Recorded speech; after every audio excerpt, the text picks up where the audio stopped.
ಎಲ್ರಿಗೂ ನಮಸ್ಕಾರ. ಬಿಜಾಪುರದವರಾದಂಥ ಶ್ರೀಮತಿ ಶಾಂತಾದೇವಿ ಕಣವಿ, ನಮ್ಮ ಡಾಕ್ಟರ್ ಚನ್ನವೀರ್ ಕಣವಿ ಅವರ ಪತ್ನಿಯವರು ಬರೆದಂಥ ಒಂದು ಕತೆ ದೇವಿ. ಈ ಕಥೆಯನ್ನು ನೀಲಿಮಾ ತೀರ ಅನ್ನುವ ಕಥಾ ಸಂಕಲನದಿಂದ ಓದ್ಲಿಕತ್ತೀನಿ. ಊರೊಳಗೆ ಸಾಕಾಗಿ ಮೈದನನ ಕಾಟದಿಂದ ಹೊಲದ ಗುಡಿಸಿನೊಳಗೆ ಸಣ್ಣ ಸಣ್ಣ ಮಕ್ಕಳನ್ನು ಕಟ್ಕೊಂಡು ಜೀವನ ಸಾಗಿಸುವ ಪಾರವಳಿಗೆ ಒಂದು ದಿನ ಊರಿನ ಸಂತ್ಯಾಗ ಮೋಡ್ಕಾ ಬಜಾರ್ನಾಗ ಒಂದು ಚಲೋ ಎಣ್ಣಿಗಾಗಿ ಹಳಿ ಬಾಟ್ಲಿ ತಗೋತಾಳೆ. ಆ ಬಾಟ್ಲಿಯೊಳಗೆ ಅವಳಿಗೆ ದ್ಯಾಮವ್ವನ ಚಿತ್ರ ಕಾಣಿಸ್ತದ. ಅದೇ ದೇವಿಯ ಚಿತ್ರ ಅಂಥೇಳಿ ಪೂಜಿಸಿ ಊರಿನವರೂ ಪೂಜೆಯೊಳಗೆ ತೊಡಗ್ತಾರ.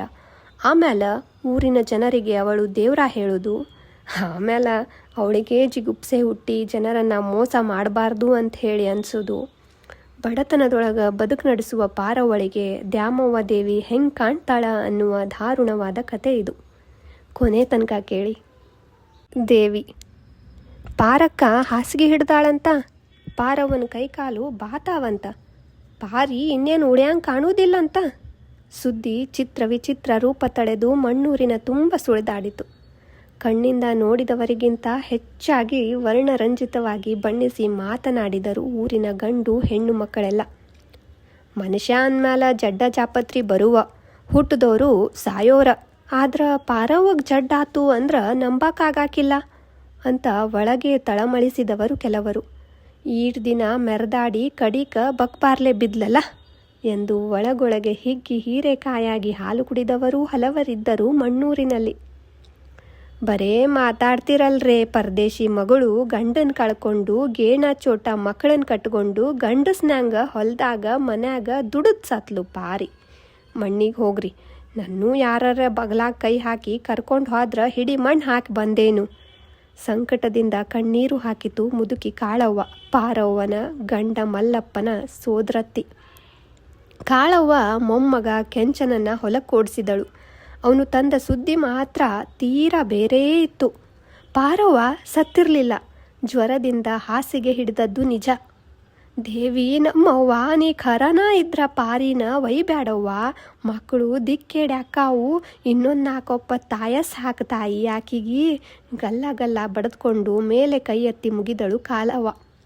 ಪಾರವ್ವನ ಮೈದ್ನ ಫಕ್ಕೀರ ಹಾರಾಡಿದ. ದಿಕ್ಕೇಡಿ ಯಾಕಾಗ್ವಾಳು, ಸಾಯ್ಲಿ ಆ ರಂಡಿ, ಆಕಿದ್ ಹೊಲ ನಮಗ ಬರಬೇಕು, ರಟ್ಟಿ ಮುರಿದು ದುಡ್ದೇ ನೀನ ಹೊಲದಾಗ. ಪಾರವ್ವನ ನಿಮ್ಮಣ್ಣನ ಹೆಂಡ್ತಿದಾಳ, ಅದ್ರಾಗ ದ್ಯಾಮವ್ವನ ಪೂಜಾರಿ, ಆಕಿ ಮೈಯಾಗ ದೇವಿ ಬರ್ತಾಳ.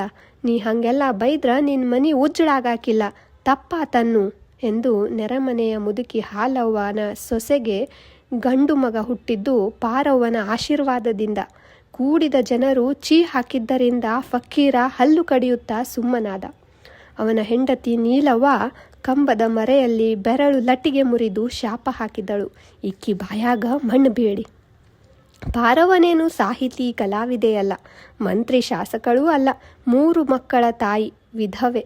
ಪಾರವ್ವ ಮಣ್ಣೂರಿನ ಜನ ಈ ಥರದ ವಿವಿಧ ಪ್ರಕ್ರಿಯೆಗಳಿಗೆ ಕಾರಣವಾದದ್ದು ಸೋಜಿಗವಾಗಿರಬೇಕಲ್ಲವೇ? ವಾಚಕ ಮಹಾಶಯರೇ, ಹಾಗಾದರೆ ಅವಳ ಪೂರ್ವೇತಿಹಾಸ ಸ್ವಲ್ಪ ಕೇಳಿ. ಮಣ್ಣೂರಿನ ಹತ್ತಿರದ ಹಳ್ಳಿ ಮಾಸೂರಿನಲ್ಲಿ ಬಡ ರೈತ ಕುಟುಂಬದಲ್ಲಿ ಪಾರವ್ವ ಹುಟ್ಟಿದಳು. ಯಾವ ಕೆಟ್ಟ ಗಳಿಗೆಯಲ್ಲಿ ಹುಟ್ಟಿದಳೋ ಅಲ್ಲಿಂದಲೇ ಅವಳ ಕಷ್ಟ ಶುರುವಾಯಿತು. ಹುಟ್ಟಿದ ತಿಂಗಳಲ್ಲಿ ಹೆತ್ತ ತಾಯಿ ಸತ್ತಳು. ಕರಿ ಹೆಗ್ಗಣದ ಮರಿ ಹಡದಾಳು ಎನ್ನುವ ಹರಲಿ ಕೇಳಲಾರದೆ ಕಣ್ಣು ಮುಚ್ಚಿಕೊಂಡ ಪುಣ್ಯವಂತೆ ಅವಳು. ಮನೆಯಲ್ಲಿ ಒಲೆ ಹೊತ್ತಬೇಕಲ್ಲ. ಅಪ್ಪನಿಗೆ ಮತ್ತೊಬ್ಬ ಹೆಂಡತಿ ಬಂದಳು. 6 ವರ್ಷವಾದೊಡನೆ ಎಮ್ಮೆ ಕಾಯಲು, 8 ವರ್ಷವಾದೊಡನೆ ರೊಟ್ಟಿ ಬಡಿಯಲು ಕಲಿತ ಪಾರವ್ವ ಕೆಲಸದಲ್ಲಿ ನುರಿತದ್ದಕ್ಕೆ ಮಲ ಅವ್ವನಿಗೆ ಋಣಿಯಾಗಿರಲೇಬೇಕು.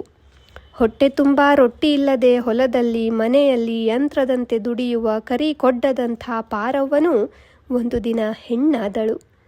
ಅವ್ವ ಸತ್ರು ಸೋದರ ಮಾವನಿರಬೇಕು ನಿಜ, ಆದರೆ ಪಾರವ್ವನ ಪಾಲಿಗೆ ಅವನು ಇದ್ದೂ ಇಲ್ಲದಂತಿದ್ದ. ಹಚ್ಚಿಕೊಂಡರೆ ಎಲ್ಲಿ ಹೆಗಲ ಮೇಲೆ ಏರುವಳೋ ಎನ್ನುವ ಹೆದರಿಕೆಯಿಂದ 20 ರೂಪಾಯಿ ಪತ್ತಲ 10 ರೂಪಾಯಿ ಹಿಟ್ಟಕ್ಕಿಗೆ ಕೊಟ್ಟು ಕೈ ತೆಳೆದುಕೊಂಡ. ಅತ್ತೆ ಮಾವ ತಿರುಗಿ ಇತ್ತ ನೋಡಲಿಲ್ಲ. ಮಗಳ ಮದುವೆ ಮಾಡುವ ಚಿಂತೆಯಿಂದ ತಲೆಗೆ ಕೈ ಕೊಟ್ಟು ಕುಳಿತ ಗಂಡನಿಗೆ ಉಪಾಯ ತೋರಿದಳು ಪಾರವ್ವನ ಮಲ ಅವ್ವ. ಮಣ್ಣೂರಿಗೆ ಹೋಗಿ ಬರೋಣ, ಅಲ್ಲೇ ನಮ್ಮ ದೊಡ್ಡಪ್ಪನ ಮಕ್ಕಳು ಅದಾರ. ದೊಡ್ಡವನ ಹೆಂಡತಿ ಸತ್ತು 4 ವರ್ಷ ಆದವು. ಎರಡು ಹೆಣ್ಮಕ್ಳು ಮದುವೆ ಆಗಿ ಹೋಗ್ಯಾರ, ಹೊಲ ಮನೆ ಐತಿ, ಮಲ್ಲಣ್ಣಗ ಪಾರಿನ ಕೊಡೋಣು, ನಾ ಅವಂಗೆಲ್ಲ ಹೇಳ್ತೀನಿ, ಇಲ್ಲ ಅನ್ನಂಗಿಲ್ಲ. ದಿನಕ್ಕೆ 20 ರೊಟ್ಟಿ ತಿನ್ನುವ ಭಾವನಿಗೆ ರೊಟ್ಟಿ ಬಡಿದು ಬಡಿದು ಬೇಸತ್ತ ತಮ್ಮಂದಿರ ಹೆಂಡಂದಿರು ಸುದ್ದಿ ಕೇಳಿ ಖುಷಿಪಟ್ರು. ಗಂಡು ಮಕ್ಕಳಿಲ್ಲದ ಅಣ್ಣನ ಪಾಲಿನ ಹೊಲ ನುಂಗಲು ಜೊಲ್ಲು ಸುರಿಸುತ್ತಿದ್ದ ಫಕ್ಕೀರ ಮಾತ್ರ ಅಡ್ಡಗಾಲು ಹಾಕಿದ. ಮುದುಕಿಗೆ ಈಗೆಂತ ಮದುವೆ ಎಂದು ಮಂದಿ ಎದುರು ಕೂಗಾಡಿದ. ಚೆನ್ನಾಗಿ ಕಿವಿ ತುಂಬಿಸಿಕೊಂಡಿದ್ದ ಮಲ್ಲಣ್ಣನಿಗೆ ಬಾಸಿಂಗ ಬಲ ಕೂಡಿ ಬಂದಿತ್ತು. ಪಾರವ್ವ ಮೊದಲ ಗಿತ್ತಿಯಾಗಿ ಮಣ್ಣೂರಿಗೆ ಬಂದಾಗ 14 ವರ್ಷದ ಹುಡುಗಿ. ಮಂಚ, ಹೂವಿನ ಸರ, ಹಾಲು ಹಣ್ಣು ಇಲ್ಲದೆ ಪಾರವ್ವನ ಪ್ರಥಮ ರಾತ್ರಿ ಬೇರೊಂದು ವಿಶಿಷ್ಟ ರೀತಿಯಲ್ಲಿಯೇ ನಡೆಯಿತು. ತಡಿಕೆ ಮರೆ ಮಾಡಿದ ಪಡಸಾಲೆಯಲ್ಲಿ ನಿದ್ದೆ ಬಾರದೆ ಹೊದಳಾಡಿದ ಪಾರವ್ವನಿಗೆ ಯಾವಾಗ ಜಂಪು ಹತ್ತಿತ್ತೋ ತಿಳಿಯದು. ಹೀಗೆ ಶುರುವಾದ ಅವಳ ದಾಂಪತ್ಯ ಹುಲುಸಾದ ಫಲ ಕೊಟ್ಟಿತು. 4 ವರ್ಷಗಳಲ್ಲಿ 3 ಮಕ್ಕಳ ತಾಯಾದಳು. ಕೊಡ್ಡದಂತೆ ಗಟ್ಟಿಮುಟ್ಟಾಗಿದ್ದ ಪಾರವ್ವ ಹಂಚಿ ಕಡ್ಡಿಯಾದಳು. ಹಗಲು ಮನೆ ಮಂದಿಯ ಕೈಯಲ್ಲಿ, ರಾತ್ರಿ ಗಂಡನ ಕೈಯಲ್ಲಿ ಅವಳು ಅರೆಜೀವವಾದಳು. ಸತ್ತು ಹೋಗಬೇಕೆಂದು ಒಮ್ಮೊಮ್ಮೆ ಗೋಳಿಟ್ಟಾಗ ಮುತ್ತಿನಂತಹ ಮಕ್ಕಳನ್ನು ಮೊದಲು ಕೊಂದು ಆಮೇಲೆ ಸಾಯಿ ಎನ್ನುವವಳು ಕಾಳವ್ವತ್ತಿ. ಹೆಂಡತಿಯನ್ನು ಹೊಲದಲ್ಲಿ ದುಡಿಸುತ್ತಾ ಸಿಕ್ಕಷ್ಟು ವೇಳೆಯಲ್ಲೂ ಕುಡಿತವನ್ನೇ ಕಸುಬು ಮಾಡಿಕೊಂಡ ಮಲ್ಲಪ್ಪ ಹೊಟ್ಟೆ ನೋವಿನಿಂದ ನರಳಿ ನರಳಿ ಒಂದು ದಿನ ಸತ್ತು ಹೋದ. ರಾತ್ರಿಯ ನರಕದಿಂದ ಪಾರವ್ವ ಪಾರಾದಳು. ಆದರೆ ಮೈದುನ ಫಕ್ಕೀರನ ಹೊಟ್ಟೆ ಕಿಚ್ಚು ಅವಳನ್ನು ಇಡಿಯಾಗಿ ನುಂಗಲು ಹವಣಿಸುತ್ತಿತ್ತು. ಮತ್ತೊಂದು ರಾತ್ರಿ ಪಾರವ್ವ ಒಳಗೆ ಮಲಗಿದ್ದ ಮಕ್ಕಳನ್ನೆಲ್ಲ ಬಿಟ್ಟು ಓಡಿ ಬಂದು ಕಾಳವ್ವತ್ತಿಯ ಮಗ್ಗಲು ಸೇರಿದಳು. ಫಕ್ಕೀರ ಕುಡಿದು ಬಂದು ಅವಳನ್ನು ಹಿಡಿದುಕೊಂಡಿದ್ದ. ಚಲುವೆ ಹೆಂಡತಿ ಮನೆಯಲ್ಲಿದ್ದರೂ ಮೈದುನ ತನ್ನ ಮೈ ಮೇಲೆ ಕೈ ಹಾಕಲು ಬಂದ ಕಾರಣ ಪಾರವ್ವನಿಗೆ ಸ್ಪಷ್ಟವಾಗಿ ಹೊಳೆದಿತ್ತು. ಎತ್ತಿ, ನಾಳೆ ಹೊತ್ತೊಂಟ್ಲೆ ನಾ ಮಕ್ಕಳನ್ನ ಕಟ್ಕೊಂಡು ಹೊಲಕ್ಕೆ ಹೋಗ್ತೀನಿ, ಈ ಮನ್ಯಾಗ ಕಾಲು ಹಾಕಂಗಿಲ್ಲ, ಈ ಮನಿ ಋಣ ಮುಗೀತು. ಕಂಠ ತುಂಬಿದರೂ ಅಳಲಿಲ್ಲ ಪಾರವ್ವ. ಊರ ಹಿರಿಯರ ಸಮಕ್ಷಮ ಪಾರವ್ವ ಮಕ್ಕಳ ಜೊತೆಗೆ ಹೊಲದ ಗುಡಿಸಲಲ್ಲಿ ಇರುವ ಏರ್ಪಾಡು ಮಾಡಿದಳು ಕಾಳವ್ವ. ಆ ಹೊಲ ಮಲ್ಲಪ್ಪನ ಪಾಲಿಗೆ ಬಂದದ್ದು. ಕಾಳವ್ವತ್ತಿ ಅವಳ ಜೊತೆಗಿದ್ದು ಧೈರ್ಯ ಕೊಟ್ಟಳು.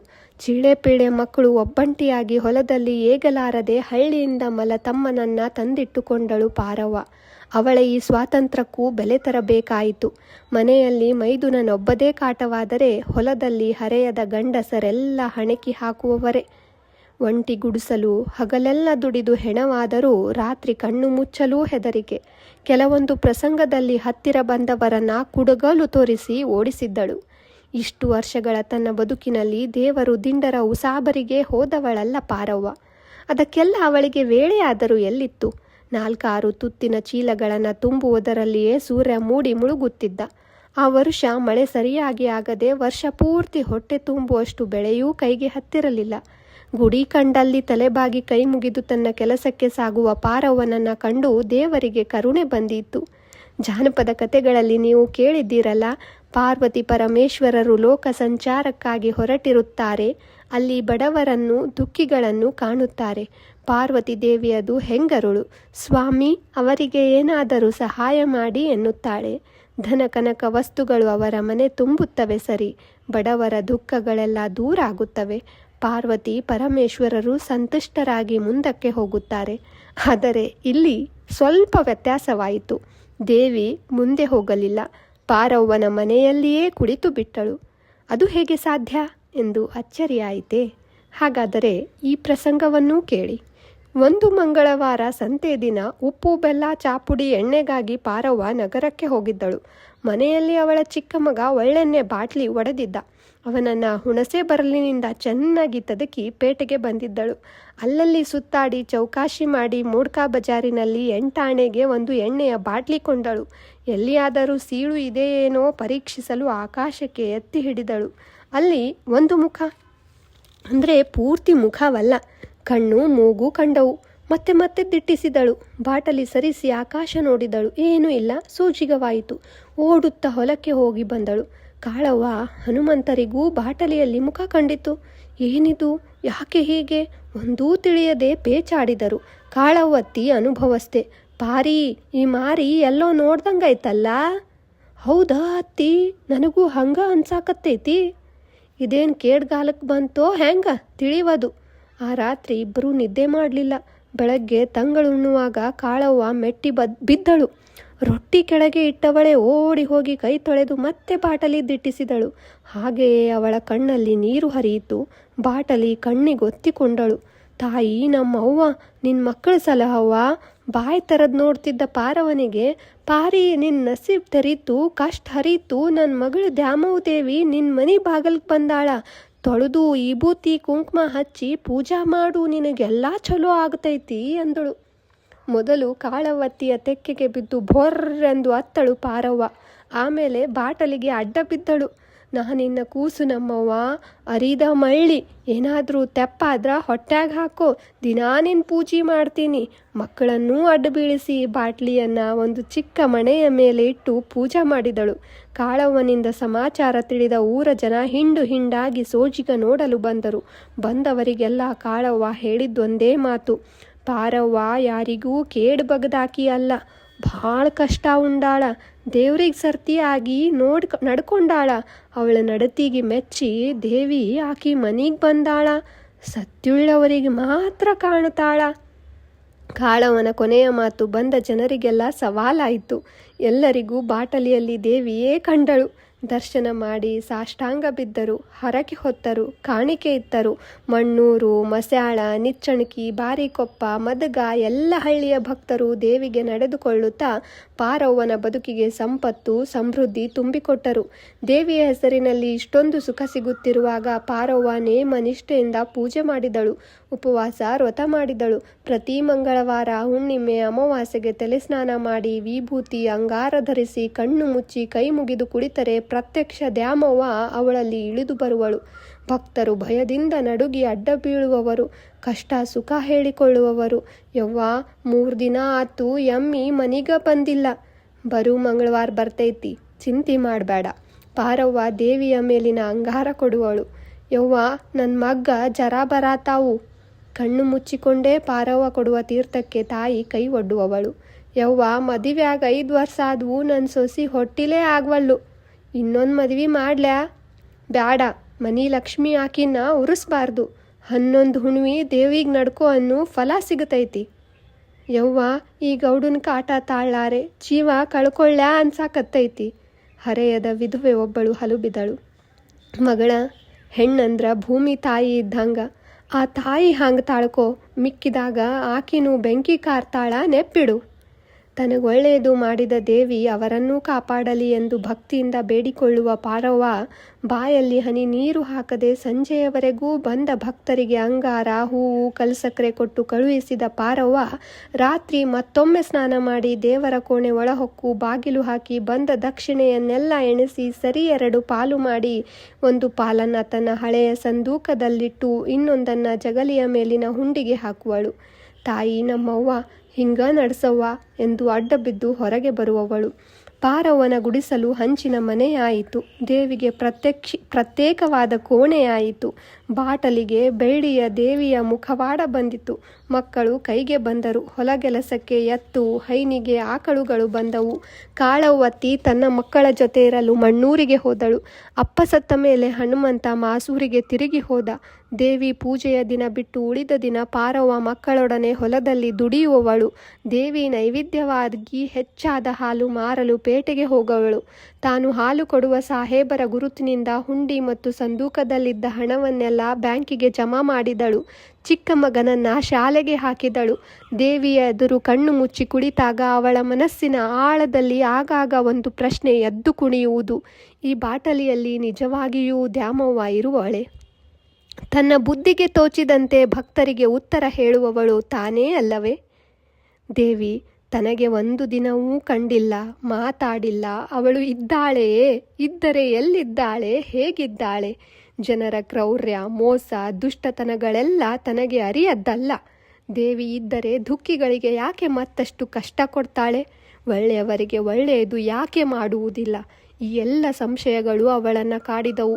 ಇದೇ ಚಿಂತೆಯಲ್ಲಿ ಅಂತರ್ಮುಖಿಯಾಗುವವಳು. ದ್ಯಾಮವ್ವ ಇಲ್ಲವೇ ಇಲ್ಲ ಎನ್ನುವ ಮಾತು ಮನಸ್ಸಿಗೆ ತಟ್ಟಿ ತಟ್ಟಿ ಹೋಗುತ್ತಿತ್ತು. ಅಂದು ಸಾಹೇಬರ ಹೆಂಡತಿ ಹೇಳುತ್ತಿದ್ದರಲ್ಲ, ಈ ಜಗತ್ತನ್ನು ಹುಟ್ಟಿಸಿದ್ದು ಒಂದು ಶಕ್ತಿ. ಆ ಶಕ್ತಿ ಮಾಡಿದ ನಿಯಮದಂತೆ ಸೂರ್ಯ, ಚಂದ್ರ, ಜಗತ್ತು ಎಲ್ಲ ನಡೆಯುತ್ತದೆ. ಅದನ್ನೇ ದೇವರು ಎಂದು ಬೇರೆ ಬೇರೆ ಹೆಸರಿಟ್ಟು ಎಲ್ಲರೂ ಪೂಜೆ ಮಾಡ್ತಾರೆ. ಬರೀ ಪೂಜೆ ಮಾಡುವುದರಿಂದ ಏನೂ ಆಗೋದಿಲ್ಲ. ನೀನು ಮಕ್ಕಳು ಹೊಲದಲ್ಲಿ ದುಡಿತೀರಿ, ಹೊಟ್ಟೆ ತುಂಬ್ತದ. ಸಾಹೇಬ್ರು ಆಫೀಸ್ ಕೆಲಸ ಮಾಡ್ತಾರ, ನಾನು ಮನೆ ಮಕ್ಕಳು ನೋಡ್ಕೋತೀನಿ. ಹೀಗೆ ಎಲ್ಲರೂ ತಮ್ಮ ತಮ್ಮ ಕೆಲಸ ಮಾಡ್ತಾ ಹೋದರೆ ಜೀವನ ಸರಿಯಾಗಿ ನಡೀತದ. ನಿಮ್ಮ ಪಾಲಿಗೆ ಬಂದ ಕೆಲಸನ ಪೂಜೆ ಅನ್ನೋ ಹಾಗೆ ನಿಷ್ಠೆಯಿಂದ ಪ್ರೀತಿಯಿಂದ ಮಾಡಬೇಕು ಎಂದು. ಅವರ ಮಾತು ಕೇಳ್ದಾಗಿನಿಂದ ತಾನು ತಪ್ಪು ಮಾಡುತ್ತಿದ್ದೇನೆ ಎಂದು ಅನ್ನಿಸ್ತದೆ. ತನಗೆ ಭಕ್ತಿ ಇದ್ದರೆ, ನಂಬಿಕೆ ಇದ್ದರೆ ತಾನೊಬ್ಬಳು ಪೂಜೆ ಮಾಡಿದರೆ ಸಾಕು. ಉಳಿದವರನ್ನೂ ನಂಬಿಸೋದು ಮೋಸ. ಪ್ರಪಂಚದಲ್ಲಿಯ ಮೋಸದಲ್ಲಿ ತನ್ನ ಪಾಲು ಇದೆಯಲ್ಲ. ಈ ಥರದ ವಿಚಾರಗಳ ತಾಕಲಾಟ ಪಾರವ್ವ ದಿನದಿನಕ್ಕೆ ಸೋಲುತ್ತಿದ್ದರೂ ತನ್ನ ಕಾಯಕ ಬಿಟ್ಟಿರಲಿಲ್ಲ. ಇಂಥ ದಿನಗಳಲ್ಲಿ ಪಾರವ್ವ ಜಡ್ಡಿಗೆ ಬಿದ್ದಳು. ಬಿಟ್ಟೂ ಬಿಡದೆ ಜ್ವರ ಕಾಡಿದವು. ಭಕ್ತಿಯಿಂದ ದೇವಿಯ ಮೇಲಿನ ಹೂವು, ತೊಳೆದ ತೀರ್ಥವನ್ನೂ ಕುಡಿದು ದಿನ ಕಳೆದಳು. ಜ್ವರ ನಿಲ್ಲಲಿಲ್ಲ. ಇಂಥ ಕಾಯಿಲೆ ಅವಳಿಗೆ ಎಂದೂ ಬಂದಿರಲಿಲ್ಲ. ಅವ್ವನ ಅವಸ್ಥೆ ಕಂಡು ಗಾಬರಿಯಾದ ಸಂಗಣ್ಣ ಡಾಕ್ಟರ್ ಹತ್ತಿರ ಹೋಗೋಣವೆಂದು ದುಂಬಾಲು ಬಿದ್ದ. ಪಾರವ್ವ ಒಪ್ಪಲಿಲ್ಲ. ಇನ್ನೊಂದು ವಾರ ಕಳೆಯಿತು. ಇನ್ನೂ ಹಾಸಿಗೆ ಬಿಟ್ಟೇಳಲಿಲ್ಲ. ಇದೇ ಸುದ್ದಿ ಮಣ್ಣೂರಿನಲ್ಲಿ ಜನರ ಬಾಯಿಗೆ ಆಹಾರವಾಯಿತು. ಹುಣ್ಣಿಮೆ ಬಂದಿತು. ಮಕ್ಕಳು ಎಷ್ಟು ಹೇಳಿದರೂ ಕೇಳದೆ ನಸುಕಿನಲ್ಲಿ ಮೈ ತೊಳೆದು ದೇವಿಯ ಮುಂದೆ ಕುಳಿತಳು ಪಾರವ್ವ. ಜನ ಕೂಡಿದರು, ಅಡ್ಡ ಬಿದ್ದರು. ಪಾರವ್ವ ಕಣ್ಣು ತೆರೆದು ಯಾರನ್ನೂ ನೋಡಲಿಲ್ಲ. ತನ್ನಷ್ಟಕ್ಕೆ ತಾನೇ, ನಾ ಹೊಕ್ಕೀನಿ, ನಾ ಒಲ್ಲೆ, ನಾ ಇಲ್ಲೇ ಇರಾಕ ಒಲ್ಲೆ. ಭೂಮಿಗೆ ಭಾರಾತು, ಪಾಪ ಹೆಚ್ಚಾತು, ಕೊಡ ತುಂಬಿತು, ಪಾಪದ ಕೊಡ ತುಂಬಿತು, ನನಗ ಹೊರಾಕಾಗುವುದಿಲ್ಲ, ನಾ ಹೊಕ್ಕೀನಿ. ಹೀಗೆ ಮಧ್ಯರಾತ್ರಿಯವರೆಗೂ ಬಡಬಡಿಸಿದಳು. ಬಂದ ಜನ ನಡುಗಿ ಹೋದರು. ಬೆಳಕು ಹರಿಯುತ್ತಿರುವಾಗ ಸಂಗಣ್ಣನನ್ನು ಎಬ್ಬಿಸಿ ಅವನ ಕೈಯಲ್ಲೊಂದು ಕೆಂಪು ವಸ್ತ್ರದ ಗಂಟು ಕೊಟ್ಟಳು. ಏನೂ ತಿಳಿಯದೆ ಮಿಕಿಮಿಕಿ ನೋಡಿದ. ಇದನ್ನು ನಮ್ಮ ಹೊಲದ ಬಾವ್ಯಾಗ ಹಾಕಿ ಬಾ, ತಿರುಗಿ ನೋಡಬೇಡ. ನನ್ನ ಕನಸ್ನ್ಯಾಗ ದೇವಿ ಬಂದು ನಾ ಹೊಕ್ಕೀನಿ ಅಂದಾಳ. ಹೋಗ್ಲಿ ಬಿಡು. ಖಾಲಿಯಾದ ಜಗಲಿಗೆ ಶರಣು ಮಾಡಿ ಸಂಗಣ್ಣ ಬಾವಿಯತ್ತ ಹೊರಟ. ತಿರುಗಿ ಬಂದ ಮಗನಿಗೆ ಪಾರವ್ವ, ಚಕಡಿ ಕೊಳ್ಳ ಕಟ್ಟು ಸಂಗಣ್ಣ, ಚಕಡಿ ಕೊಳ್ಳ ಕಟ್ಟು, ಡಾಕ್ಟ್ರ್ ಹಂತ್ಯಾಕೆ ಹೋಗೋಣು ಅಂದಳು. ನಿಜ ಅಲ್ರಿ. ನಮಗೆ ಭಕ್ತಿ ಇದ್ರೆ ಅಥವಾ ನಂಬಿಕೆ ಇದ್ರೆ ಅದನ್ನು ನಾವು ಮಾತ್ರ ಪೂಜೆ ಮಾಡಿದ್ರೆ ಸಾಕು. ಉಳಿದವರಿಗೂ ನಂಬಿಸೋದು ಭಾಳ ದೊಡ್ಡ ಮೋಸ. ಪ್ರಪಂಚದೊಳಗೆ ಮೋಸನೇ ಹೆಚ್ಚಾಗಿ ನಡಿಲಿಕ್ಕತ್ತದ. ಕತೆ ಹೆಂಗೆ ಅನ್ನಿಸ್ತು ಅನ್ನೋದನ್ನು ಕಮೆಂಟ್ ಮಾಡಿರಿ. ಮತ್ತು ನಿಮಗೆ ಕತೆ ಓದೋಕ್ಕಾಗೋದಿಲ್ಲ ಅಂತಂದ್ರೆ ನಾ ಓದಿ ಹೇಳ್ತೀನಿ, ನೀವು ಕೇಳ್ರಿ. ಯಾವ ಕತೆ ಓದಲಿ ಅನ್ನೋದನ್ನು ಕಮೆಂಟ್ ಸೆಕ್ಷನ್ನಾಗ ತಿಳಿಸ್ರಿ. ಧನ್ಯವಾದ.